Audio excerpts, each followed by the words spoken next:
most famous physical therapist on the internet. Hi folks, I'm Bob Schrupp, physical therapist. Brad Heineck, physical therapist. Together we are the most famous physical therapists on the internet. In our opinion, of course, Bob. Humble opinion. Today we're going to talk about why everyone should make their glutes are working right.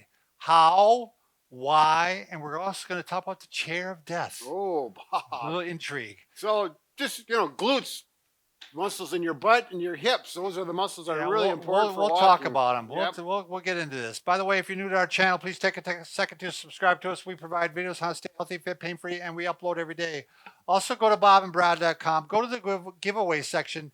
We're not specifically giving away today. Tomorrow, we'll start again on Sunday. Yes. We're always giving away great things. I think we're giving away a mattress tomorrow, starting to. Yes. So go to Facebook. You can always keep on track with what we're doing there because our contest will be pinned to the top page.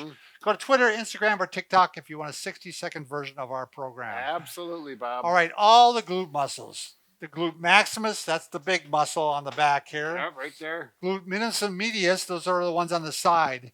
They play a large role in stabilizing the hip and the pelvis. Sure. In fact, they're almost like the rotator cuff of the shoulder. Sure. So you got the ball. This is the leg cut off here. You got the ball and the socket of the hip. Yep. Those muscles help keep that ball right in the center of that socket. Sure. Stabilizers. I think you mentioned that. Yep. So what happens, in fact, the most important one is the glute max, the biggest one, which you'd expect. That prevents this ball. I don't know if you can see this or not. Prevents this ball from sliding forward like that. So see that, Brad? This direction. Yeah. Going that way. It's kind of translating forward. It's what you get in the shoulders like an impingement. Mm-hmm. Now, if that ball starts sliding forward, it can start pinching soft tissues there, like the labrum and stuff. And I know this very well, Brad, because I have had this twice. And I didn't know what was going on at the time. Yep. I was like, why am I getting pain down, my groin and my thigh when I'm running? And the reason was because my glutes had got what was called glute amnesia. We'll talk about that.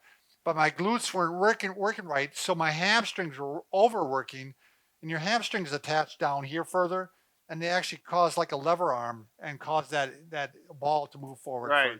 The muscles aren't in unison the way they're meant to. Yeah, you don't need to know the specifics of that. You just need to know that you got to make sure your glutes are working. Right. Because if they aren't working right, you could start ending up with a whole imbalance and start ending up in some pain issues. Sure. Yeah. You're going through this a little bit, Brad. A lot of times if you have hamstring issues, it's because your glutes aren't working right. So your hamstrings take over.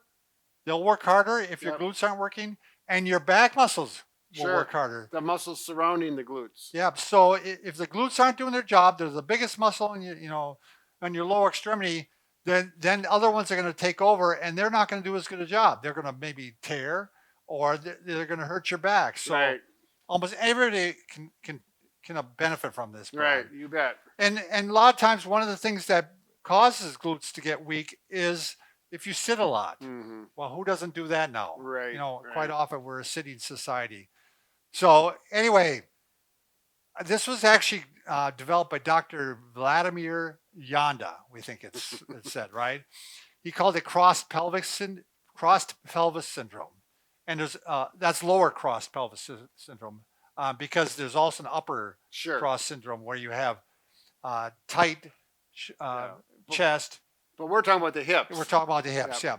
So what you often have in crossed pelvis syndrome is you have tight hip flexors. The muscle in front, right? Deep in here. Yep, and then you have weak glutes. Yep.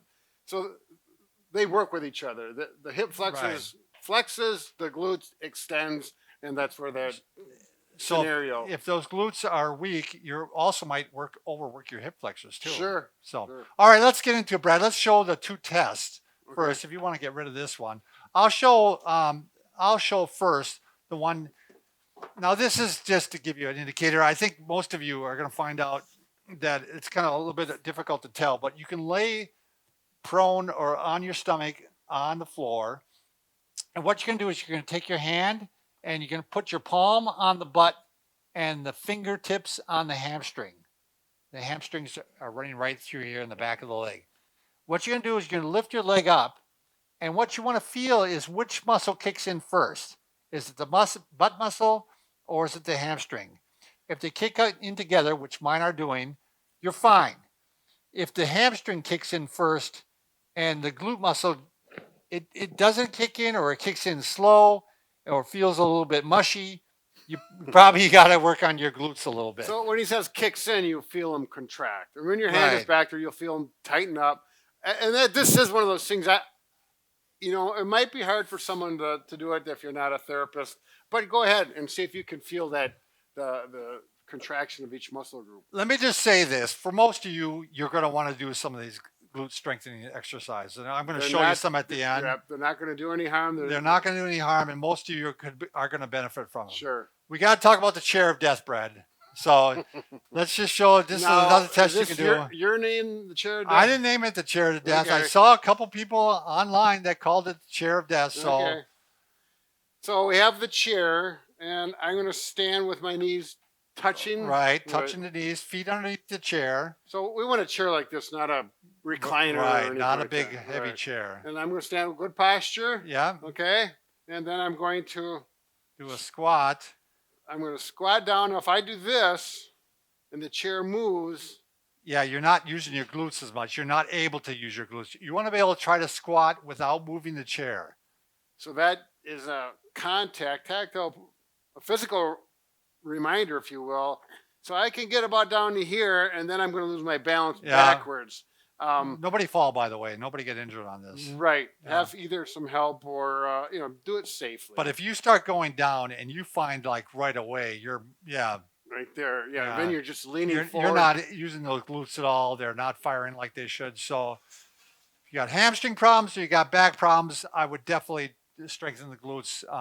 But for most of you, even if you want to have a healthy behind, I'd go ahead and do these.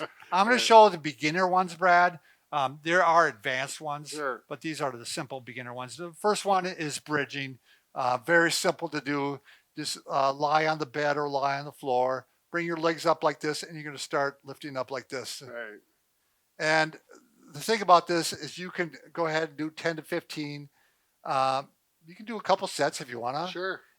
If you want to make it a little more advanced, then you go ahead and lift up and you start. You'll definitely feel the difference. Yeah, that'll start working it. You're starting to get some exercise now. One word of caution is make sure you don't start with your heels too close to your butt, because you can get a hamstring cramp. And that's very uncomfortable. It could also be if you're too far away too. Sure. You got to find that right spot to start off with. All right, then you're going to just flip over on your side, and now we're going to get some of those external rotators of the hip and the gluteus medius and gluteus minimus. And so you're going to put your knees together, your ankles together, and you're going to just start doing what we call clamshells. Very simple to do. You're going to bend the knees and flex at the hips so the knees are in front of you. You can look down and you can see it. And the feet stay together. So the feet continue to maintain contact. Yeah, and what's nice about these is you can actually put your hand on the butt and feel, get some feedback. I mean, that's what we're going to try to go ahead and fire those muscles up. I was very surprised on this, Brad. I mentioned this many times before. I started these. I'm like, well, I'm a healthy guy. I work out a lot. So I did bands right away. I don't know if you still have that band here or not. No, okay, well, I had a loop band around my thighs. Yeah. And I went ahead and put the black one on right away. The aggressive one. Yeah, and oh my God, I think I had some minor tears in my glutes. So you got sore hips. Oh my God, I had to stop doing them for about 3 weeks. So you probably don't even want, just do them without any resistance. Without any resistance to start, for sure. And then you're going to go ahead and lie on your stomach, and you're going to start glute pumps. So you're going to go ahead and you're just going to raise the heel towards the ceiling with your knee bent to a right angle. So right here. And that helps isolate the glute and keeps the hamstring out of the picture a little bit. Exactly. Again, 10 to 15. You can do these like this also. So on your hands. Which is easier, which was harder for you? I actually thought the other one was harder, maybe. They're really very similar, to be honest with you. I need to start doing them like this. I actually do them with a ball underneath my stomach to take some stress off of my back. But I'm not so sure it isolates it as well. I gotta Yeah, work you on have this. to focus on that. So Yep. give them a try. If nothing else, the worst you're going to get is a little bit better shapely behind. And who's that a problem for? Well, Nobody. guys like us, we're a little older. That flat butt Flat butt syndrome. syndrome. Yeah, yeah, that's a big. That's a problem. Pants got to keep them up, and it's pretty hard. You got to start wearing the suspenders. Yeah, that's exactly right. By the way, what? Brad and I can fix Oh, just about anything, except for even flat butts, but a broken heart. yeah, but this is not going to help. Yeah. All right.